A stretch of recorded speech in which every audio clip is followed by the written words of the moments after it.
저는 박금자입니다. 올해 65살이죠. 며느리 수연이가 손자 도윤이 돌잔치를 준비하면서 제게 한 말을 평생 잊을 수 없을 거예요. 그 말이 제 인생을 완전히 바꿔놓았거든요. 어머니 혹시 돌잔치 날에 다른 곳에 가실 일 없으세요? 수연이가 부엌에서 저에게 조심스럽게 물었을 때 저는 그게 무슨 뜻인지 몰랐습니다. 하지만 곧 알게 됐죠. 제가 돌잔치에 오면 안 된다는 뜻이었어요. 사실 저희 가족은 겉으로 보기엔 참 화목해 보였습니다. 아들 민준이는 성실한 회사원이고 며느리 수연이는 명문대를 나온 똑똑한 여자였어요.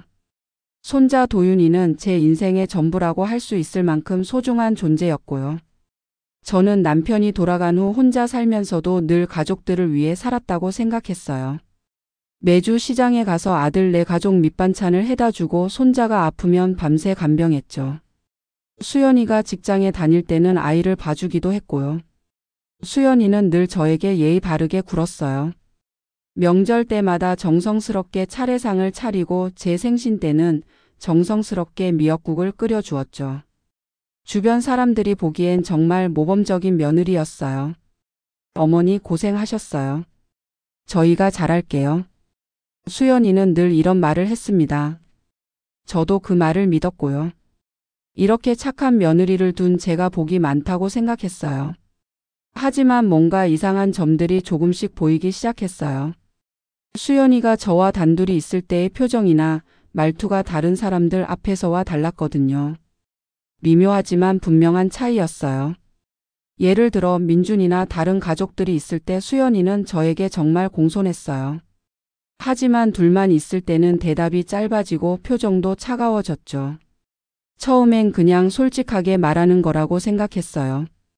하지만 점점 그런 일들이 많아졌죠. 제가 가지고 다니는 낡은 가방을 보고 수연이가 말했어요. 어머니, 그 가방 정말 오래 사용하셨네요. 새 걸로 바꾸시는 게 어떨까요? 겉으로는 걱정하는 것처럼 들렸지만 눈빛이 다르더라고요. 마치 초라한 시어머니가 창피하다는 듯한 시선이었어요. 그 가방은 저에게 특별한 의미가 있었어요. 남편과 함께 사업하던 시절부터 가지고 다닌 가방이었거든요. 안에는 중요한 서류들이 들어 있었는데 수연이는 그걸 모르고 있었죠. 어느 날 저는 친구 여진이와 차를 마시러 나갔어요. 여진이는 제 절친한 친구이자 변호사였어요. 저희는 한 달에 한 번씩 만나서 이런저런 이야기를 나누곤 했죠. 금자야, 요즘 어떻게 지내? 며느리가 어때? 여진이가 물었을 때 저는 괜찮다고 대답했어요. 하지만 여진이는 제 표정을 보고 뭔가를 느꼈나 봐요. 금자야, 혹시 뭔 일 있어? 표정이 안 좋아 보여. 아니야, 괜찮아. 그냥. 그때 저는 여진이에게 수연이의 이상한 행동들을 털어놨어요. 처음엔 제가 예민하게 받아들이는 건 아닌가 싶었는데 여진이의 반응이 달랐어요. 금자야, 조심해. 며느리가 겉과 속이 다른 것 같은데? 여진이의 말이 마음에 걸렸지만 저는 수연이를 믿고 싶었어요. 아무래도 제가 나이가 들면서 예민해진 것 같다고 생각했죠. 돌잔치를 일주일 앞두고 수연이의 태도가 더욱 이상해졌어요. 저에게 돌잔치 준비에 대해 거의 물어보지 않더라고요. 마치 저를 배제하려는 것 같았어요. 수연아, 돌잔치 때 제가 뭘 도와줄까? 제가 물었을 때 수연이는 잠시 당황하는 표정을 지었어요. 아, 어머니. 걱정 마세요.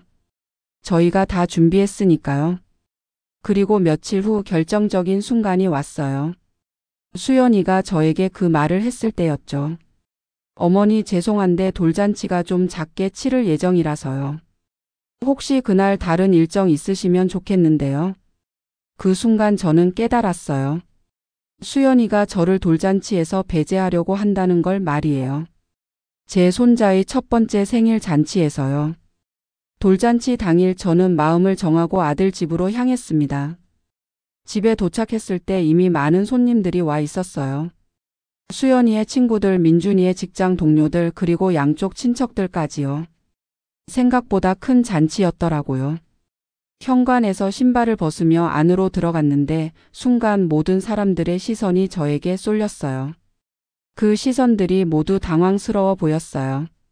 마치 있어서는 안 될 사람이 나타난 것처럼요. 수연이는 저를 보자마자 얼굴이 하얗게 질렸어요. 그리고 서둘러 저에게 다가왔죠. 어머니 오셨네요. 저희가 말씀드렸는데. 수연아, 내 손자 돌잔치인데 당연히 와야지. 저는 최대한 침착하게 대답했어요. 하지만 분위기가 심상치 않더라고요. 손님들 사이에서 웅성거리는 소리가 들렸어요. 수연이의 친구들인 것 같았는데 제가 들릴 만한 목소리로 말하고 있었어요. 시어머니 오셨네? 수연이가 안 온다고 했는데? 깜빡했나 보다. 그런데 옷이 좀. 제 옷을 보고 하는 말이었어요. 저는 평소에 입던 수수한 옷을 입고 왔거든요.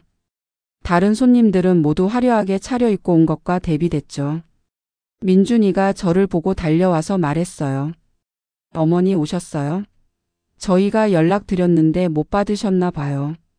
무슨 연락을 말하는 건지 모르겠더라고요. 저는 아무 연락도 받지 못했거든요.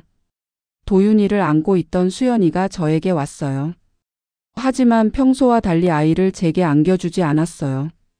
어머니, 도윤이가 좀 예민해서요. 낯선 사람들이 많아서 그런가 봐요. 그 순간 수연이의 어머니가 나서서 말했어요. 아이고, 사돈 오셨네요. 그런데 좀 늦으셨네요. 이미 떡 자르는 의식도 끝났고요. 사실 저는 정시에 온 거였어요. 초대장에 적힌 시간에 맞춰서요. 하지만 모든 의식이 이미 끝나 있더라고요. 어머니께 연락 못 드린 게 죄송해요. 급하게 시간이 바뀌어서요. 수연이가 변명하듯 말했지만 저는 이상하다고 생각했어요. 연락도 없이 시간을 바꿀 리가 없잖아요. 수연이의 친구들이 대화하는 소리가 들렸어요. 수연아, 너희 시어머니 되게 소박하시다. 나이에 비해 늙어 보이고. 맞아. 그리고 옷도 좀 그렇고. 요즘 어머님들은 관리 좀 하던데. 그 말들을 듣고 있으니 가슴이 아팠어요. 제가 그렇게 초라해 보였나 봐요. 그때 결정적인 일이 벌어졌어요. 도윤이가 갑자기 울기 시작한 거예요. 저는 본능적으로 일어나서 아이를 달래려고 했어요. 도윤아, 할머니가 왔어. 울지 마. 제가 아이에게 손을 뻗었는데 수연이가 갑자기 아이를 뒤로 빼면서 소리쳤어요. 어머니, 그러지 마세요. 도윤이가 놀라잖아요. 그 소리에 모든 사람들이 저희를 쳐다봤어요. 순간 정적이 흘렀죠. 수연이가 계속 말했어요. 어머니, 죄송하지만 도윤이가 너무 예민해해서요. 오늘은 좀 조용히 해주세요. 조용히 하라고? 그 순간 모든 게 명확해졌어요. 수연이가 처음부터 저를 원하지 않았다는 걸 말이에요. 민준이가 중간에서 어쩔 줄 몰라 하며 말했어요. 여보, 그렇게 말하지 마. 어머니도 도윤이 할머니인데. 하지만 수연이는 멈추지 않았어요. 당신도 알잖아요. 어머니가 오시면 분위기가 어색해진다고. 손님들도 불편해하고. 그 말을 듣는 순간 저는 모든 걸 이해했어요. 수연이가 저를 얼마나 싫어하는지, 그리고 저를 돌잔치에서 배제하려고 얼마나 계획했는지 말이에요. 저는 더 이상 참을 수 없었어요. 떨리는 목소리로 말했어요. 수연아, 그게 며느리가 시어머니에게 할 말이니? 어머니, 저도 어쩔 수 없어요. 오늘은 정말 중요한 날인데 분위기 깨트리지 마세요. 분위기를 깨트린다고? 그때 수연이의 어머니가 끼어들었어요. 사돈께서도 이해해 주세요. 요즘 젊은 사람들 취향이 다르잖아요. 너무 전통적인 건 좀. 전통적이라는 게 나쁜 뜻으로 들렸어요. 마치 제가 구시대적이고 꼴사나운 사람이라는 뜻으로요. 저는 더 이상 그 자리에 있을 수 없었어요. 사람들의 시선이 모두 불편해하고 있다는 걸 느꼈거든요. 그럼 나는 갈게. 제가 일어서자 민준이가 붙잡았어요. 어머니, 그러지 마세요. 저희가 잘못했어요. 하지만 이미 늦었어요. 저는 마음의 상처를 입었고 수연이의 진짜 모습을 본 거였어요. 돌잔치 사건 이후 며칠 동안 저는 집에만 있었어요. 그러던 어느 날 여진이가 집으로 찾아왔어요. 제 상태를 걱정했나 봐요. 금자야, 안색이 왜 이래? 며느리한테 무슨 일 당했어? 저는 여진이에게 돌잔치에서의 일을 자세히 말해줬어요. 여진이는 들으면서 점점 화가 나는 표정이었어요. 금자야, 너 이렇게 당하고만 있을 거야? 그럼 어떻게 하라고? 며느리한테 밉보이면 손자도 못 보게 될 텐데. 여진이가 제 손을 잡으며 말했어요. 금자야, 나한테 좋은 생각이 있는데 혹시 며느리가 내 재산을 알고 있어? 재산이라니요? 저는 그냥 평범한 할머니인데요. 무슨 재산? 나는 그냥 연금으로 살고 있잖아. 여진이가 웃으며 말했어요. 금자야, 너 진짜. 내가 가진 부동산이 얼만데. 그때서야 저는 깨달았어요. 제가 얼마나 많은 부동산을 가지고 있는지 말이에요. 사실 저는 젊은 시절 남편과 함께 사업을 했어요. 처음에는 작은 가게였는데 점점 사업이 잘 돼서 부동산 투자를 했거든요. 남편이 돌아간 후에도 그 부동산들이 계속 값이 올랐어요. 하지만 저는 그냥 임대료로 조용히 살았어요. 화려한 생활은 원하지 않았거든요. 여진이가 계산기를 꺼내서 계산해 보더니 깜짝 놀라며 말했어요. 금자야, 너 지금 50억은 좋게 될 것 같은데? 50억이라고? 저는 믿을 수 없었어요. 진짜야. 특히 강남에 있는 건물들이 엄청 올랐어. 그리고 땅들도 개발 예정지라서 더 오를 거야. 여진이의 말을 들으니 정말 놀라웠어요. 그런데 며느리는 이걸 모르고 있어? 당연히 모르지. 나는 그냥 평범한 할머니처럼 살았잖아. 여진이가 의미심장한 미소를 지으며 말했어요. 금자야, 이제 복수할 때가 됐네. 복수라니요? 저는 그런 생각을 해본 적이 없었어요. 무슨 복수? 나는 그냥 조용히 살고 싶어. 금자야, 며느리가 너를 그렇게 무시했는데 가만 있을 거야? 이대로 가면 손자도 못 보게 될 거야. 여진이의 말이 맞았어요. 수연이의 태도로 봐서는 앞으로 제가 손자를 보기 어려울 것 같았어요. 그럼 어떻게 하라고? 일단 며느리가 내 재산을 알게 해봐. 정말로 수연이가 제 재산을 알면 태도가 바뀔까요? 며칠 후 민준이가 집으로 찾아왔어요. 돌잔치 일로 사과하러 온 것 같았어요. 어머니, 그때 일 정말 죄송해요. 민준이는 진심으로 미안해하는 것 같았어요. 하지만 수연이는 함께 오지 않았더라고요. 민준아, 괜찮다. 나도 나이가 들어서 예민해진 것 같아. 어머니, 그게 아니에요. 수연이가 정말 잘못했어요. 제가 혼냈어요. 하지만 수연이의 성격상 쉽게 바뀔 것 같지 않았어요. 민준아, 한 가지 물어볼게. 수연이가 우리 집 재산에 대해서 뭘 알고 있니? 민준이가 당황하며 말했어요. 재산이요? 어머니 연금하고 아버지 보험금 정도만 알고 있는 것 같은데요. 역시 수연이는 제가 그냥 가난한 할머니라고 알고 있었어요. 그때 저는 결심했어요. 여진이 말대로 수연이에게 제 재산을 알려줘야겠다고 말이에요. 민준아, 사실 나는 내가 생각하는 것보다 재산이 좀 있어. 어머니, 무슨 말씀이세요? 저는 민준이에게 제가 가진 부동산들을 설명해 줬어요. 민준이는 점점 놀라는 표정이었어요. 어머니, 정말요? 그래. 하지만 평범한 게 좋아서 말 안 했어. 민준이는 한동안 말을 못 하더라고요. 아마 충격받은 것 같았어요. 민준이가 집에 돌아간 후 저는 여진이에게 전화를 걸었어요. 여진아, 민준이한테 말했어. 잘했어. 이제 며느리 반응을 기다려보자. 과연 수연이는 어떤 반응을 보일까요? 저는 궁금하면서도 두려웠어요. 민준이가 집에 돌아간 다음 날 제 핸드폰이 쉴 새 없이 울렸어요. 수연이었죠. 하지만 저는 일부러 받지 않았어요. 오후에 초인종이 울렸어요. 문을 열어보니 수연이가 서 있었는데 얼굴 표정이 완전히 달라져 있었어요. 어머니, 안녕하세요. 목소리도 완전히 달라져 있었어요. 평소보다 훨씬 공손하고 조심스러웠거든요. 저는 일부러 모르는 척했어요. 수연이가 어떻게 나올지 보고 싶었거든요. 어머니, 그냥 안부 여쭤보려고 왔어요. 수연이는 평소와 달리 굉장히 어색해했어요. 뭔가 할 말이 있는 것 같았지만 쉽게 꺼내지 못하고 있었어요. 그래, 들어와. 거실에 앉은 수연이는 계속 저를 눈치 보고 있었어요. 어머니 혹시 민준 씨랑 어머니 재산 이야기를 하셨나요? 결국 수연이가 먼저 말을 꺼냈어요. 역시 그 이야기 때문에 온 거였네요. 어머니 정말 그렇게 많은 부동산을 가지고 계신 거예요?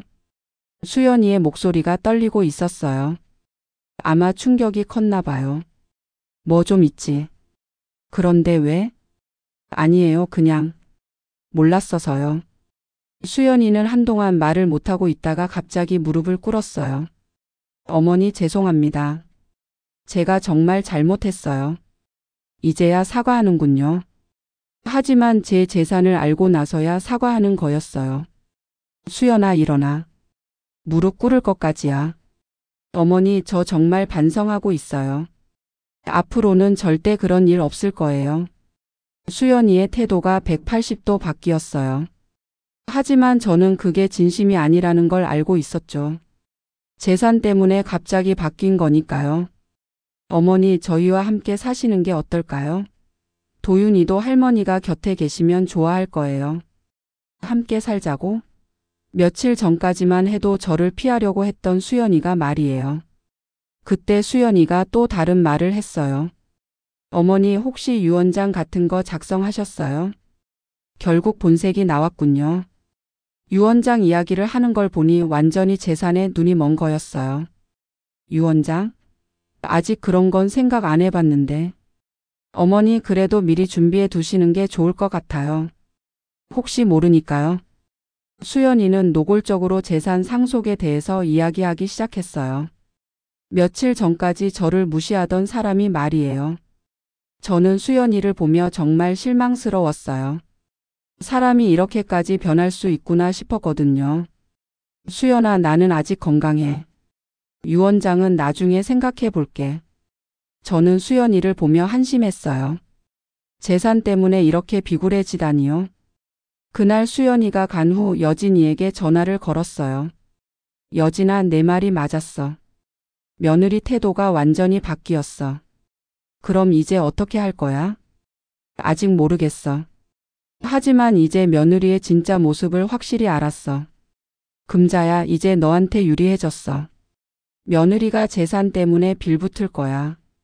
여진이 말이 맞았어요. 하지만 저는 기분이 좋지 않았어요. 이런 식으로 존중받는 건 진짜가 아니었거든요. 며칠 후 수연이가 또 찾아왔어요. 이번에는 도윤이와 함께였어요. 어머니, 도윤이가 할머니 보고 싶어 해서 왔어요. 도윤이를 본 순간 제 마음이 녹았어요. 역시 손자는 세상에서 가장 소중한 존재였어요. 도윤아, 할머니한테 와. 도윤이가 제게 달려와서 안겼을 때 모든 게 다 괜찮아지는 기분이었어요. 수연이가 조심스럽게 말했어요. 어머니, 저희 집으로 이사 와서 함께 사는 게 어떨까요? 갑자기? 네, 어머니 혼자 계시는 것보다는 가족이 함께 사는 게 좋을 것 같아서요. 저는 수연이의 의도를 뻔히 알고 있었어요. 제 재산을 노리고 있는 거였죠. 그때 민준이가 들어왔어요. 수연이가 미리 부른 것 같았어요.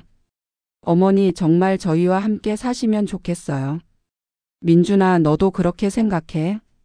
네, 어머니. 그동안 혼자 계셔서 걱정이 많았어요. 민준이는 진심 같았어요.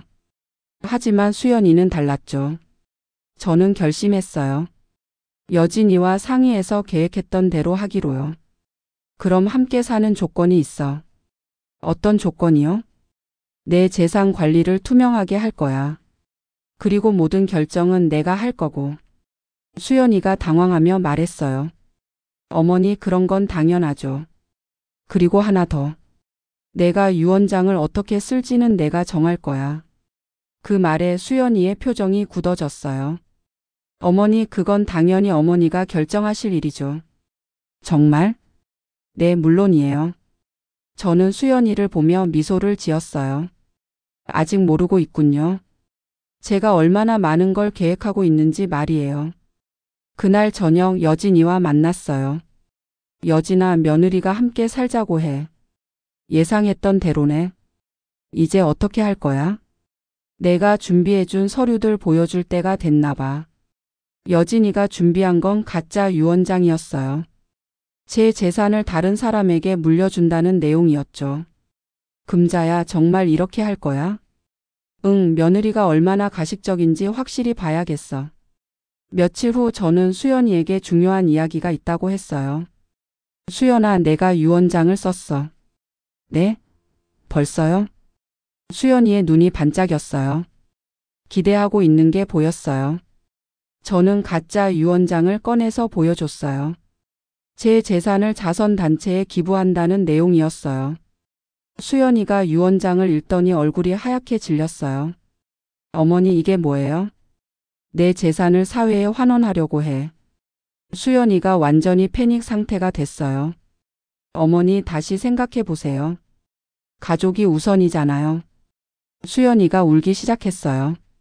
하지만 그 눈물이 진심인지 의심스러웠어요. 어머니, 제발 다시 생각해 주세요. 저희가 정말 잘할게요. 수연아, 너는 내가 재산이 있다는 걸 알고 나서야 태도가 바뀌었어. 수연이가 더 이상 할 말이 없었어요. 모든 게 들통난 거였거든요. 그때 제가 진짜 유언장을 꺼냈어요. 사실 이게 진짜 유언장이야. 수연이가 급히 읽어봤는데 제 재산을 손자 도윤이에게 물려준다는 내용이었어요. 단 성인이 될 때까지는 신탁으로 관리한다고 되어 있었죠. 어머니, 그럼 이 유언장이 진짜예요? 응, 내 재산은 도윤이 것이야. 하지만 너희가 관리하는 게 아니라 전문 기관에서 관리할 거야. 수연이의 계산이 완전히 틀어진 거였어요. 재산은 손자 것이 되지만 자신들이 마음대로 쓸 수는 없게 된 거죠. 어머니, 저희를 믿지 못하시는 건가요? 수연아, 너를 어떻게 믿어? 돌잔치에서 나를 쫓아낸 사람을. 그 순간 모든 게 끝났어요. 수연이의 가면이 완전히 벗겨진 거였죠. 수연아, 이제 알겠지? 돈 때문에 사람 대하는 건 잘못된 거야. 수연이가 고개를 숙이며 말했어요. 어머니, 정말 죄송해요. 미안하다고 끝나는 게 아니야. 이제부터는 진짜 가족처럼 지내자. 그날 이후 수연이의 태도가 조금씩 바뀌기 시작했어요. 계산적이었던 친절함이 아니라 조금은 진심이 담긴 것 같았어요. 물론 완전히 변한 건 아니에요. 하지만 적어도 저를 무시하지는 않게 됐죠. 그리고 가장 중요한 건 도윤이와 함께 시간을 보낼 수 있게 된 거예요. 진짜 할머니로서 말이에요. 몇 달 후 도윤이의 두 번째 생일이 다가왔어요. 이번에는 수연이가 먼저 말했어요. 어머니, 도윤이 생일 파티 함께 준비할까요? 그래, 함께 하자. 이번 생일 파티에서는 제가 주인공 중 하나였어요. 손자의 할머니로서 당당하게 자리를 차지했죠. 수연이가 손님들에게 저를 소개했어요. 어머님은 정말 훌륭하세요. 저희가 많이 배우고 있어요. 진심인지는 모르겠지만 적어도 겉으로는 저를 존중해주고 있었어요. 그날 밤 도윤이를 재우면서 저는 생각했어요. 돈이 사람을 바꿀 수는 있지만 진짜 사랑은 바꿀 수 없다는 걸 말이에요. 수연이가 저를 대하는 태도는 바뀌었지만 그건 제 재산 때문이었어요. 진심으로 저를 사랑하는 건 아니었죠. 하지만 도윤이는 달라요. 이 아이는 할머니인 저를 진심으로 사랑해 주거든요. 결국 가장 중요한 건 진심이라는 걸 깨달았어요. 돈으로 얻는 존중은 가짜지만 사랑으로 얻는 관계는 진짜니까요. 지금도 수연이와 완전히 화해한 건 아니에요. 하지만 적어도 서로를 인정하고 있어요. 그리고 도윤이를 위해 노력하고 있고요. 이제 저는 진짜 할머니가 됐어요. 숨어있던 할머니가 아니라 당당한 할머니로 말이에요.